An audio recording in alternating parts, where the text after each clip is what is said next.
Not long ago, my son made a strange suggestion while eating cherry tomatoes.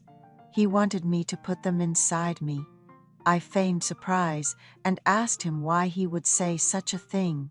Even though I acted surprised, deep down, I feel there might be someone who would think I'm crazy for saying this. When I was young, women who were in their 30s and unmarried were often called old maids. Everyone around me was married, and the pressure to get married from home was intense. I was in my mid-30s, working at a company and living alone. I decided to get married after visiting the home of a close coworker. I was invited to a coworker's house for a gathering. We enjoyed delicious food and had a great time chatting and laughing. The coworker who had invited us home was a single father living with his son. His wife had left home when their child was young, he said. That day, his son looked at me with a pitiful gaze. I thought to myself as I looked into the child's eyes, I want to be a part of this child's family. It wasn't so much the desire to become a mother, but to become a family member. I started to look after that coworker. I didn't have great cooking skills, but I made various dishes and delivered them to him to give to his son. He was very grateful. He said he was more grateful that I was looking after his son than himself. I had never given birth, but I felt like I understood what he meant. That male coworker confessed his love to me. A man confessing his love to me with a shy and apologetic expression. I was waiting for his confession. Perhaps because I wanted to become a family with his son, whom I met at his house. The middle school student I first met became my family. That coworker became my husband. My parents were a little disappointed that I was marrying a single father, but considering my age, they allowed the marriage. I got a husband and a sturdy middle school son. When my husband and I came home from work, our son would have dinner ready and be waiting for us. Because he had lived alone with his dad, he was a good cook. He always stayed by my side, calling me Mom. When I was reading a book, he would sit next to me and read. And when I went for a walk, he would come along. I loved that child so much. That blissful life lasted only for 2 years. My husband passed away in a car accident while driving the company car, just 2 years after our marriage. There was a large compensation from the company, and my husband had taken out a lot of insurance. So I received a lot of money from the insurance company. I had enough money to live on without working for the rest of my life. After my husband passed away, my son seemed to be watching me for a while. He seemed to think that he could be alone at any time. Since I wasn't his birth mother and his father was gone, I told my son clearly, "You are my son. I decided to marry your father because of you. I wanted to be a family with you. I'm so grateful that you became a part of my family. So we're going to live as a family forever. You don't need to worry." Upon hearing my words, my son burst into tears. It seems my thoughts were true. He must have been wondering if he had to live apart from me. How could I abandon a child with eyes like a deer? The reason I decided to marry my husband was because of this child. My son grew up wonderfully. He studied hard and got into a prestigious university. I was so grateful. I was worried that my son might struggle with his studies and lose his way because he was growing up with a stepmother. Every time he brought home his report card, I felt relieved, and when he got into a prestigious university, I was overjoyed. As my son became a college student and spent less time at home, I naturally felt loneliness creeping in. I even resented my husband, who had passed away first. There were many temptations from male coworkers who knew that I was a widow since my husband was a coworker. There were many temptations from married men, single men, young and old. When an older married man thought lightly of me and asked me out on a date, I felt a great sense of guilt and came home and cried. I wanted to keep my son unaware of this suffering, but it was impossible to do so while living in the same house. When my son was a freshman in college, I was crying alone at home. I was crying out of sheer loneliness and the torment of many men's temptations. My son said he would be coming home late after drinking with his friends that day. I had been lying in bed, crying for a long time when I felt someone touching my face. I must have been crying without even realizing that my son had come home. I couldn't say anything to my son, who was asking me what was wrong. Despite my multiple promises to never show weakness to my son, it ended up happening. That day, my son stood by my side. He brought a wet towel and wiped my face, which was soaked with sweat and tears, and kept asking what happened. I tried not to say anything. I was afraid that once I started talking, my heart would break and I would confide in him every day.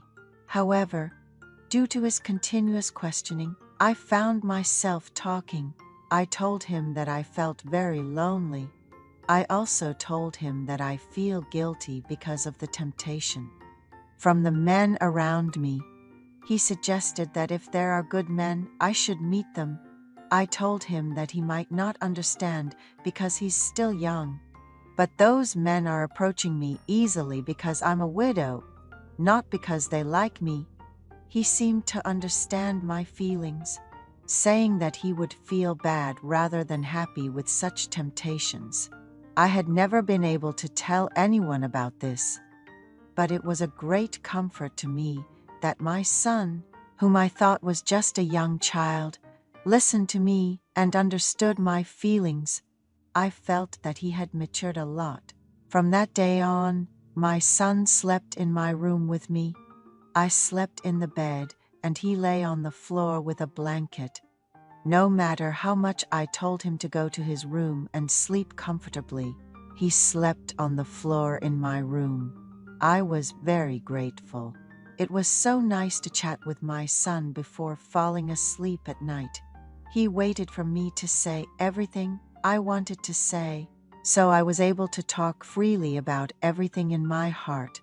On the days when I didn't talk much, my son talked to me. He talked about what happened at school, what happened with his friends, and so on. It felt like watching a movie while listening to his story. One day, I told my son to come up to the bed and sleep. He asked how he could do that, so I said, "You're still a baby in my eyes?" He laughed as if he couldn't believe it and climbed into the bed. Since that day, my son and I started sleeping in the same bed. And one day we naturally started talking about dating. He told me that he had never had a girlfriend. I asked how a college student could never have had a girlfriend, and he said he thought it was because he was too shy. I told him it made no sense for a tall, handsome, and kind-hearted male college student to have never had a girlfriend.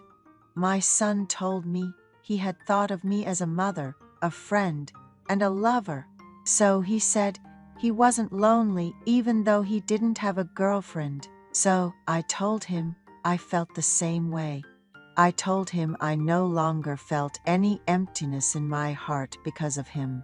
These days, my colleagues at work sometimes ask me if something good happened to me, and I told them it's all thanks to him. But then, I made a mistake in my words.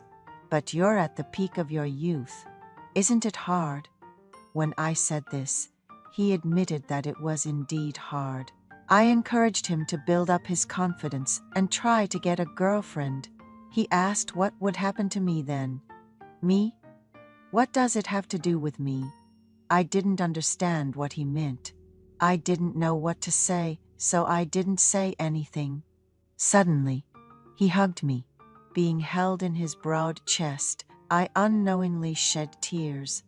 It seems I had been very lonely all this time. I guess I was also a person and a woman. That night, I allowed everything he did. He didn't let go of me all night. I wished time could stop all night. I couldn't sleep a wink at night and went to work the next day, but I didn't feel tired at all. I worked energetically at the company and went home after work. When I arrived home, my son hadn't returned from school yet. I did my best to prepare dinner. While I was preparing dinner, my son came home. We ate dinner together and watched TV before going to bed. He asked if he could consider me as his girlfriend, and I nodded. I could only smile dumbly at the touch of my son's hand pinching my cheek, saying my blushing face was cute. Afterwards, we lived like a married couple. My son graduated from college with excellent grades and got a good job. I always told him that I would always be by his side, so he should find a good woman and get married. But every time he just shook his head and laughed. My son approached me regardless of time and place. When he approached me, while we were walking in the park at night, I pretended to be surprised and acted cute, but deep down I was happy. I always waited for him to approach me when we walked in the park together. So I deliberately held my pee and sat down by the roadside to pee. When we walked in the park, I knew that when he saw me doing this, he couldn't resist and approached me. My son seems to get excited about nothing. He says that my laugh is sexy, that I look sexy even when I'm using the toilet, and that I look sexy when I pass gas and laugh shyly. I wait until he has done everything he wants to do, even on days when I'm very tired. Not long ago, my son made a strange suggestion while eating cherry tomatoes. He wanted me to put the cherry tomatoes inside me and then give them to him. I was shocked and asked him why he was saying such things. I acted cute and pretended to be shocked, but inside, I was thinking, that would be so fun. I gave in and did as he wanted, and he ate the cherry tomatoes deliciously and laughed at me.